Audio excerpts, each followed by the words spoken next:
Fuula isaanii garteen beektu umrii isaanii guutuu waan siqanii beekanii fakkaatu garuu immoo fuula isaanii hiikamee hin beekne duuba kofla gubbaa osoo hin ta'in garaa irraa kan nama kofalchiisu yeroo dubbatanitti paarlaamaa mara koflaan teessuma paarlaamaa kan bareechan kennaa addaa kennameef kanaan kan uumamni dinqisiifatudha. Isaan kun biyya isaanii qofa osoo hin taane Afrikaan harka warra lixaa irraa bilisa baatee ajajamtu osoo hin taane ajajjuu taatee dhiibbaa hiree ofii ofiif murteessitee akka jiraattuuf hawwii isaanii ture. Hawwii qofaan osoo hin ta'in qabatamaanis raawwachuun guyyaa irraa kun akka argamuuf wareegama qaalii itti kaffalaniiru. Bilisa baasaan kun fakkeenya akka Maandeellaa Afrikaaf kan ta'e kun abbaa Afrikaa kan ta'an Koloneel Muammar Mahammad Abdunimiyaar Algadaafi jedhamu. Kabajamtoota dhaggeeffattoota keenya kanatti aansee waa'ee seenaa hoogganaa olaanaa kana qabadee seenaa jireenya isaarraa hanga boqochuu isaaniitti akka isinitti tolutti qabadee dhiyeessuuf yaalam. Maarree odeeffannoo fi seenaa garagaraa bifa bilisa ta'een argachuuf subscribe gochuun mallattoo dawwalaa tuquun hordoftoota maatii FDN waliin walqixa akka hordoftaniif nu waliin ta'aa jechaa gara seenaa guyyaa irratti dabarra.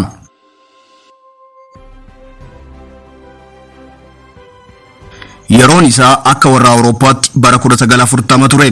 Guyyaan kun guyyaa nama mul'ata qabuu fi abdiin biyyaa irra jirtuu fi abbaan jijjiiramaa guyyaa irraa gara walakkaatti magaalaa irraa fagaattee kan argamtu baadiyyaa fi gammoojjummaa kan qabdu Tiripooliiniyaa magaalaa jedhamtutti dhalatan.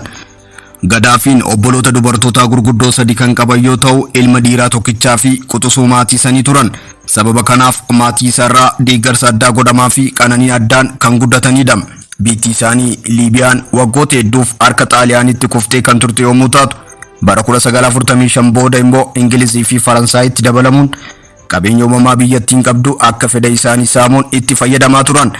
Gadaafiin dhiibbaa mirga namoomaa fi addaa gabrummaa gabroonfattoonni uummata isaanii irratti gahaa turan argaa kan guddatan yoo ta'u kanarraa ka'ee jibbinsa addaawaa cunqursattoota kanaaf qabaachaa turan. Gadaafiin bara 1950tti barumsa Islaamummaa qe'ee isaaniitti barachaa kan turan yoo ta'u yeroo umriin isaanii waggaa 9 ga'u barnoota ammayyaa galuun kan eegalan. Gadaafiin ijoollummaa isaaniirraa dandeettii sammuu waan qabaniif barnoota isaaniirratti baay'ee cimaa turan. Sababa kanaaf guddina barnootaa kutaa gara kutaatti kennamuufiin waggaa 4 qofa barachuun kutaa 7 akka galan taasifameera. Turtii waggootan booda Yuunivarsiitii Bengaazitti gosa ogummaa seenaa barachaa osoo jiranii barnoota isaanii addaan muruun gara leenjii loltummaatti galaniiru. Leenjii loltummaa kana keessatti akkuma barnoota isaanii dandeettii addaa horachuun itti gaafatamummaa adda addaa itti kennamaa tureera. Maarreen yeroo kana ture mootii biyyaa kan ta'an mootii Idrisii fi sirna isaanii fonqolchuuf kan karoorsan. Waggootan booda bara 1960tti akaadaamii leenjii waraanaa irraa kan gulantaa olaanaan eebbifamuun ba'an.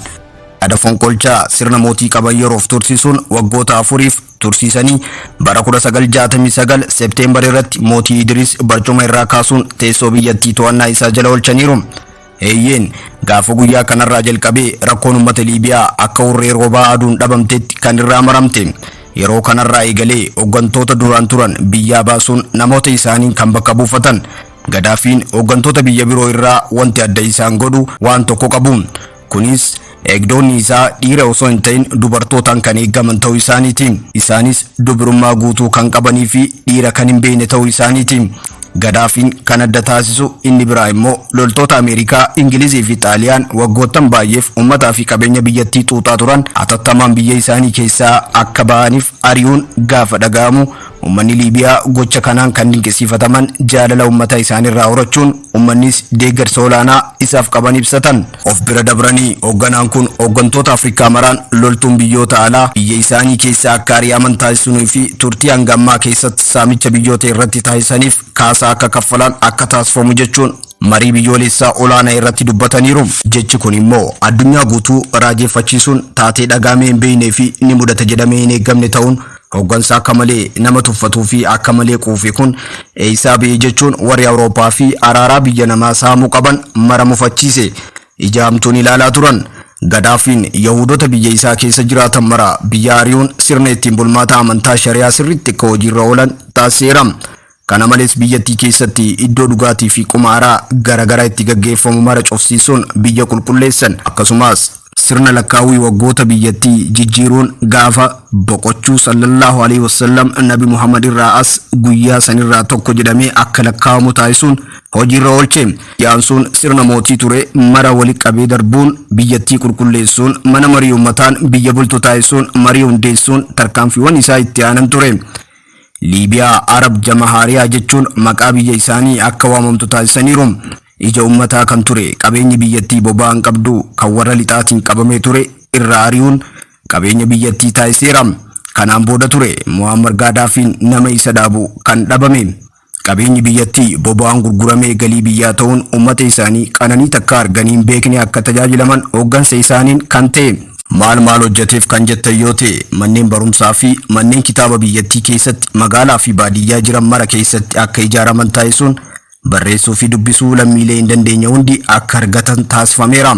Ummata biyyattii harka 80f apartama ammayyaawaa ta'e ijaareeraaf. Akka Afrikaatti seenaa kan ta'e laga namtolchee tolchuun addunyaarraa ajaa'ibsiifannaa ajaa'iba argateera.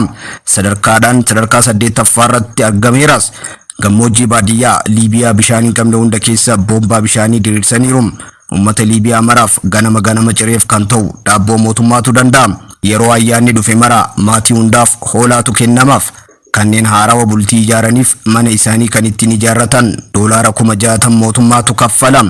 Daa'ima yommuu argatan doolaara 5,000 dabalamaaf ture. Barataan Liibiyaa hanga kutaa 12 biyya keessatti gaafa baratu biyya alaa deemee barachuu yoo barbaade kafaltii hanga xumuraa mootummaatu irraa cufa ture. Wallaansi fayyaa, bishaan, elektiriika, intarneetaa fi bilbila dabalatee akka biyyattiitti bilisa ture. Liibiyaanonni lammii biyya Liibiyaa ta'uu isaanii qofaan kafaltiitu ji'aan isaaniif kaffalamaafii ture. Kanaafi kan kana fakkaatan taateen ta'an kun Afrikaa ajaa'ibsuusullee garuu kana hunda duuba kan jiru gatii leencummaa qabaachuun boba'aan biyyattii qooda olaanaa qaba. Yeroof Liibiyaan Raashiyaa fi Saawud Arabiyaatti aantee boba'aa dhiyeessuun akka addunyaatti sadarkaa 3ffaa qabaachuun beekamti turte. Gaddaafiin kana qofatti hin dhaabbanne. Biyyoonni Afrikaa gargaarsa biyya alaa irraa akka hin fudhannee fi biyyoonni Afrikaa keessaa gurguddoo irraa walii isaaniif liqiis ta'ee gargaarsa akka waliif kennan taasisanii biyyoota 40 oliif gargaarsa biliyoonatti lakkaa'amu taasisaniirus liqaas qarshii biliyoonatti lakkaa'amu kennaniiru. Kana bira dabree liqa biyya Suudaan irra jiru doolaara biliyoona takka tuqaa lama akka irraa haqamu taasifteetti. Kana hunda gaafa hojjettu Afrikaa keessatti warri lixaa maqaa liqiitiin Afrikaa keessa galuun waa muranii murteessuu isaan qaban dursee waan hubateef harki tokko dhoqqee hin baasu akkuma jedhamu hooggantoonni Afrikaa jecha jedhame dhiisuun liqii warra lixaarraa argatan akka waan addaatti itti cimuun fuudhuu itti fufaniiru. Kanarra dhaabbachuun pirezidaantiin Zimbaabuwee yeroo tokko akkana jedhanii turan. Uummata Afrikaa jijjiiruun baay'ee nama dhibama. Boruu namni tokkolleen akka gad hin baane jedhamee yoo ajajame barii itti aanu namni gad ba'uu fi gad ba'uu dhabuu isaatiin ilaala jedhee kan gadi ba'u baay'eedha jechuun paarlaamaa yeroo dheertuuf koflaan akka bashannanan taasiseera. Gaafa seenaa keenyatti isin deebisu Afrikaa bilisa baasuuf sochiin taasisan asitti hin daangeffamne. Du'a isaaniif sababa kan ta'e qaala'uu doolaaraa irraa kan ka'e Afrikaan dhiibbaa kana akka dandamatuuf tooftaa addaa uumuu isaanii ture. Kunis Afrikaan qarshii mataa isii akka qabaattuu fi warri lixaa Afrikaa irraa waa bitachuu kan yaadan yoo ta'e doolaaraan osoo hin taane warqiin akka bitatan taasisuuf seera dirqisiisu baaseera. Seerri kun immoo biyyoota akka Ameerikaatti qabeenya uumamaa biyya namaa saamaniif dhukkubbii sammuu ta'e.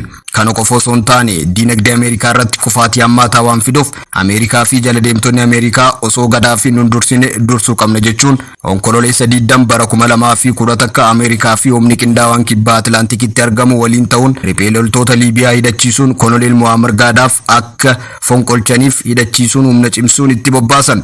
Humni riphee lolaa kun uummata keessa taa'uun Gaddaafi qabuuf sochii hanga hin jedhamne taasisuun sosochii uummataa uumuun baqachiisuu fi baqachuun jalqabame. Yeroo kanatti Ameerikaan kottee bantee biyyattii seenuun sosochiin uummataa akka cimu taasiste. Itti aansuun dirooniin nama malee socho'uun Gaddaafi to'achuu eegalte.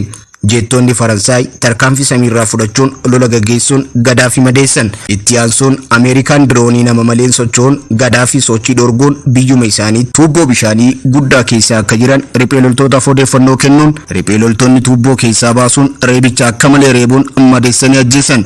Yeroo kanatti Gaddaafiin maaloo dhiisaa gochi kun sirrii miti rabbii jaatii dhiisaa jechuun yeroo kadhatanis gurra carqeen cuqqaallachuun akka malee rakkisanii akka du'u taasisaniiru. taatee kana tamsaasa kallattii TV biyyattiitiin uummataaf akka dabru taasifamuun addunyaa guutuuf akka tamsa'u ta'eera. Barii ganama reeffi hooggansa haqaa kun sanduuqa keessa taasisuun magaalotaa fi galma garaagaraa irra erga sochoosan booda dho'isaadhaan gammoojjii Liibiyaa keessatti akka awwaalamu taasifameera. Kololeessa 20 bara 2010 Gaddaafiin du'uu isaanii dursee Liibiyaan of eeggannoof doolaara biliyoona 150 kaawwattee turte. Liqiin biyya ormaa biyya hin qabne turte.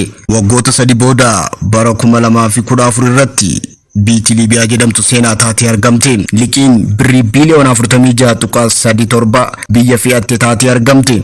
Hiyyeessi uummata Liibiyaa hamilee waan gochuu hin qabne jecha biyya diigdotaa fudhachuun socho'aa turan amma sheenaan gaabbanii jireenyi badhaadhinaa sun seenaa ta'ee argameera. Yeroo kanatti lammii Liibiyaa tokkoon jireenya keetitti maaltu sitti dhaga'ama jetteen morma isaa buusuun guyyaa baaramaa gaafa sanii san jechuun si yaadachiisa. Duuba kanneen Afrikaa mataa ol qabachiisuuf carraaqan Muammar Gaddaafii qofa osoo hin taane hooggansi qaroon garaagaraa mul'atanii turan. Video keenya itti aanutti hooggansa abdii qabeessa ta'an biroo qabadhee dhiyaadheen waliin barsiisa. Hangasitti uummata Liibiyaa irraa maal baranna gaaffii jedhu isiniif dhiiseen video keenya itti aanuun hanga wal agarruutti nageenyaa fi jaalala isiniif hawwaa nagaa koodhaan madda. Qopheessaa fi qindeessaan an Diinee Habiibii.